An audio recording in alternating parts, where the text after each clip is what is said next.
Salut tout le monde, j'espère que vous allez bien. Alors aujourd'hui on se retrouve pour une nouvelle vidéo un petit peu spéciale sur un sujet que je voulais parler depuis un moment sur la chaîne concernant le woofing. On va faire une petite description rapidement. Le woofing c'est simplement d'aller dans une exploitation agricole ou de n'importe quel ordre, en tout cas par exemple dans mon cas dans du maraîchage bio, de y aller, de passer la semaine et en gros d'avoir une vingtaine d'heures de boulot réparties sur la semaine, donc soit le matin, soit l'après-midi, soit les deux, ça dépend suivant comment on s'entend avec la personne avec qui on est, là où les personnes justement, et contre ce travail-là d'être nourri et logé, donc pas payé mais nourri et logé. Voilà, grosso modo c'est ça. Du coup c'est quelque chose que je voulais faire depuis un moment, même avant même que la chaîne soit créée au niveau de septembre 2019. Avant ça, avant même le Covid, j'avais vraiment l'envie de faire voilà, du woofing à part entière, au moins d'essayer, de voir ce que c'est que la permaculture, le maraîchage bio, l'apiculture, un petit peu toutes ces choses-là, tous ces sujets-là qui m'intéressaient. Et c'est justement ce que j'ai pu voir cette semaine. En tout cas, bon, je vais vous parler voilà, un peu moi personnellement de mon expérience qui est plutôt courte, mais qui se répartit sur tout l'été 2021. Donc aussi bien voilà, de passer une semaine, 10 jours, 15 jours à un endroit, donc là comme actuellement où je suis en Normandie, dans le petit village de Husson. Et hop là, il y a le chien qui m'embête. Et du coup, donc voilà, d'être par exemple dans ce cas-là, voilà, une semaine, 10 jours à un endroit, ou alors de faire une journée ou une après-midi à un endroit, un autre endroit, ou encore voilà, quelques 3-4 jours dans l'apiculture par exemple. Donc c'est toutes ces choses-là que j'ai pu faire sur toute la partie été 2021 et ça a été vraiment très formateur et ça m'a apporté vraiment beaucoup d'expérience sur tout ça. Et c'est vrai que pendant toute la période Covid-19, épidémie mondiale, les confinements et compagnie, ça a été assez compliqué de bouger, hein. On s'est tous tapé des confinements à la chaîne et ça n'a pas été simple. Donc cette envie de 2018 est passée jusqu'à 2021. Ça, voilà, le temps de voilà. C'est vrai qu'avant le Covid de trouver quelque chose. Donc voilà, du coup je suis dans une petite exploitation de maraîchage, donc avec Romain. J'avais vu avec Isabelle sur Facebook, donc justement pour trouver le woofing, donc il faut aller juste sur différents groupes, voilà, sur Facebook de maraîchage, de woofing, de permaculture, voilà, d'entraide, d'écoliers, un petit peu tout ça, voilà, dans l'ensemble, au cas où je vous mettrai quelques liens en description si ça peut vous intéresser pour les curieux. Et du coup ça a été une expérience très intéressante. Ah dommage, vous voyez pas. Il y a un cheval et un âne juste là aussi. Et du coup voilà, ça a été une expérience très enrichissante parce que déjà de rencontrer plein de nouvelles personnes. Donc voilà, là c'est on va dire tout l'aspect positif de la chose.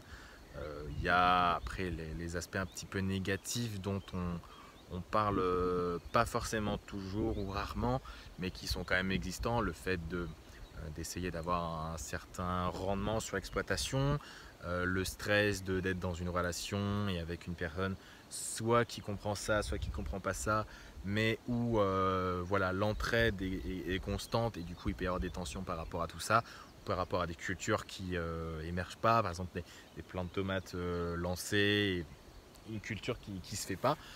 Donc c'est vrai que sur ça c'est quelque chose qui est assez emmerdant. Je ne suis pas directement concerné, mais par la passerelle de Romain avec qui j'ai pu discuter de tous ces problèmes-là, bah, c'est assez compliqué. Par exemple, pour toutes les plantations, là, tous les poteaux qu'il y a, pardon, de faire tout ça seul et de faire toute l'infrastructure du maraîchage et autres, autant en étant accompagné, mais justement en étant seul, c'est assez compliqué. Donc, désolé, c'est un petit peu cafouillis dans les explications. Mais en gros, voilà, tout ça pour vous dire qu'il y a une énorme part de stress, de doute, de réflexion, voilà, de tout ça qui est vraiment au cœur du maraîchage. Et c'est des choses dont, en n'étant pas forcément dans l'action ou en connaissant pas forcément les choses ou en n'ayant pas forcément testé le maraîchage et en ayant discuté avec des personnes là qui sont dans tout ce système là, de se rendre compte de vraiment de l'entièreté du problème, on va dire de l'avantage d'avoir un terrain et du silence, du calme, d'avoir des animaux, des poules pondeuses, tout ça que je vous montrerai un petit peu après. Et à défaut de ça, voilà, de ne pas réussir à faire pousser exactement ce qu'on veut, ou d'avoir justement énormément de mauvaises herbes qui poussent à des endroits donnés.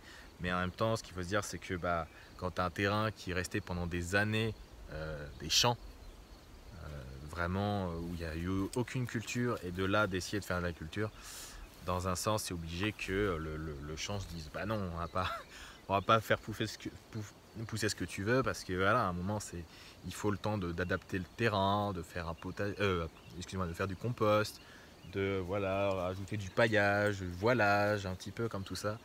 Donc c'est vrai que c'est beaucoup de choses dont on n'est pas forcément conscient, où on se dit que voilà, peut-être que même l'autonomie alimentaire est plutôt accessible.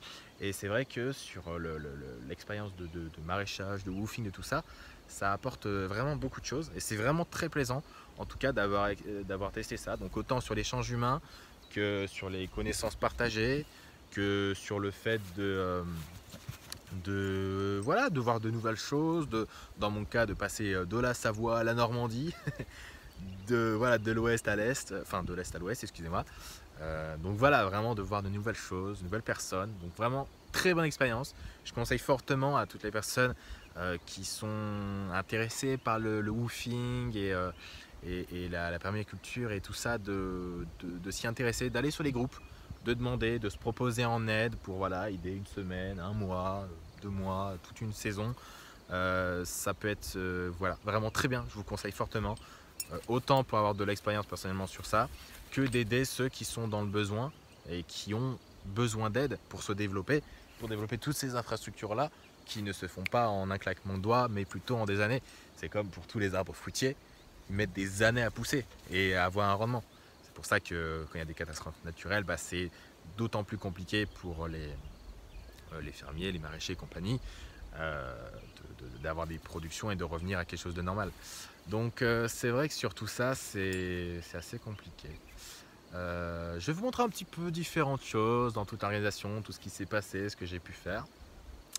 J'espère que cette vidéo vous plaira. En tout cas, n'hésitez pas à mettre un gros like si ça peut vous plaire, si ça peut plaire à d'autres personnes de votre entourage, ou si ça fait écho à quelque chose que vous avez déjà pu tester. Au cas où, n'hésitez pas à me donner votre retour d'expérience en commentaire, ça pourrait être très cool. Et au cas où, n'hésitez pas non plus à partager la vidéo pour voilà, justement échanger sur tout ça et avoir des retours d'expérience d'autres personnes qui sont peut-être plus expérimentées ou qui pourraient aider d'autres personnes. Voilà, allez, je vous montre tout ça. Donc voilà, on se situe sur des petites sections, donc on a des fois des coins qui sont un petit peu bâchés, en tout cas dans l'exploitation où j'étais.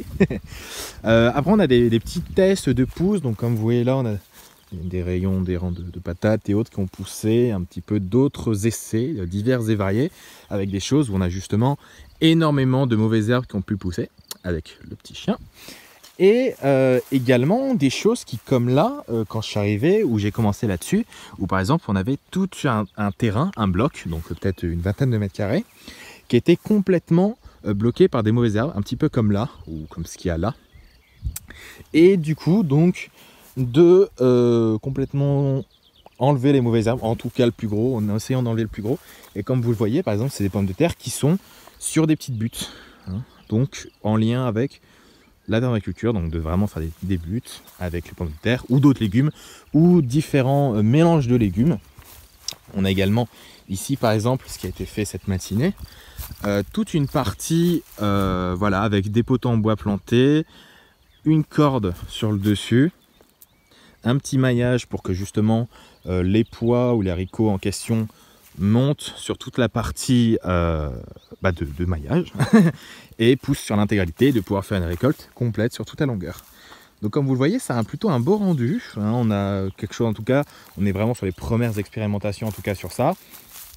Également ici, donc sur toute cette partie là, donc d'enlever les charançons, vous voyez, j'espère que je me gourre pas de nom de bêtes, de plantes, un truc qui pique et qui une fois qu'elles font des fleurs se reproduisent autant que les orties, donc ça pique et c'est un peu le bordel parce que ça passe d'un champ à l'autre. Comme vous le voyez ici, vous avez également donc toute la partie animalière avec un cheval, un âne, où il y aura peut-être plus tard d'autres choses.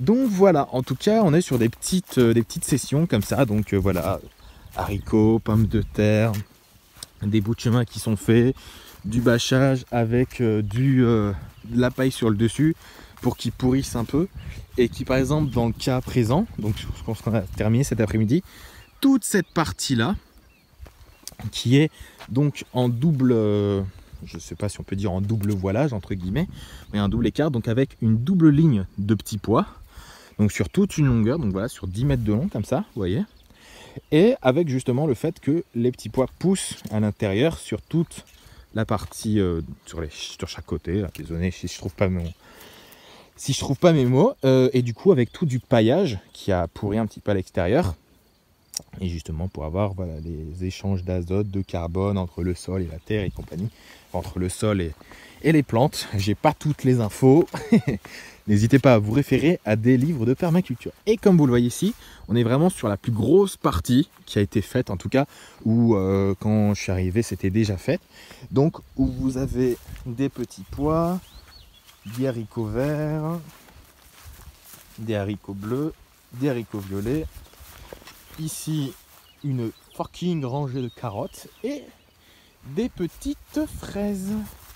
Et les fraises qui sont quand même, pour certaines, et donc pour certaines des fraises qui ont quand même une belle tête, comme vous voyez, des fraises bien rondes, bien rouges, sur toute la longueur et bien juteuses. Donc vraiment très cool. Également dans les pieds des fraises, vous avez également des boutures qui sont comme ça, où elles se reproduisent. Donc c'est vraiment des plantes très complètes avec des salades. Donc voilà, il y aurait moyen de faire les petits pois carottes, les haricots beurre, les haricots violets. Et puis voilà, donc en tout cas, voilà en gros la plus grosse partie de maraîchage sur toute la longueur là qui est faite, en tout cas de ce que j'ai pu, de ce que j'ai vu, avec certains de principes de permaculture, donc avec les buts par exemple, également la grosse partie de compost évidemment, hein, on va pas oublier le compost, on n'est pas des fous non plus. Et vous avez ici une grosse partie qui a été faite dans la semaine, donc avec une partie un petit peu voilée, bâchée, donc pour avoir un petit peu plus de forçage sur tout ça, et des plants de carottes, de tomates, excusez-moi, des plants de tomates, donc plantés ici, avec des fleurs juste à côté, donc des œillets d'Inde, si je me gourre pas, au cas où un arrosage au goutte à goutte en continu. Et donc voilà, différentes expérimentations, différents tests, différents types d'associations. On a un petit peu voilà le panel des outils utilisés. Dans mon cas, donc des râteaux, pelles, pioches. On a ça également, j'ai plus le nom, mais ça fonctionne vraiment très cool, vraiment très bien. Vous utilisez la... Putain, j'ai vraiment pas les noms, désolé, je vais en dire, je vais pas être pour un cassos, mais en gros, tu utilises le gros bloc avec les 5 dents pour... Tu te plantes, t'écartes, ça remonte les blocs. Et ensuite, on passe, donc je crois que c'est la grelinette que ça s'appelle, ou alors c'est ça qui s'appelle la grelinette, je sais plus. Et en tout cas, pour casser les mottes, et puis après, tu fais ta ligne, tu plantes. Et puis voilà, différents pots, un petit peu de tout. On va récupérer les gants, sinon ça va être la merde. Donc voilà, là des petits trépieds en bois pour planter des pois, des haricots, haricots rames je crois, enfin, un truc qui pousse en hauteur là. Vous avez également donc des arbres fruitiers, hein, des cerisiers dans ce cas présent. Et puis toute la partie évidemment volaille en tout genre qui va clôturer toute cette session maraîchage faite. Avec par exemple ici une saloperie de dinde de merde, hein, qui essaye de voler, en plus cette grosse pute, désolé, qui a buté la moitié des volailles, hein, des petits poulets comme ça, vous voyez, hein, elle en a zigouillé, ah non les tout petits là, juste ceux-là là. Elle en a buté une dizaine je crois, une grosse saloperie. Bref, donc évidemment couverture bloc électrique, tout ça. Donc vous avez la partie des volailles là qui est en attente de grandir pour justement passer sur d'autres sections.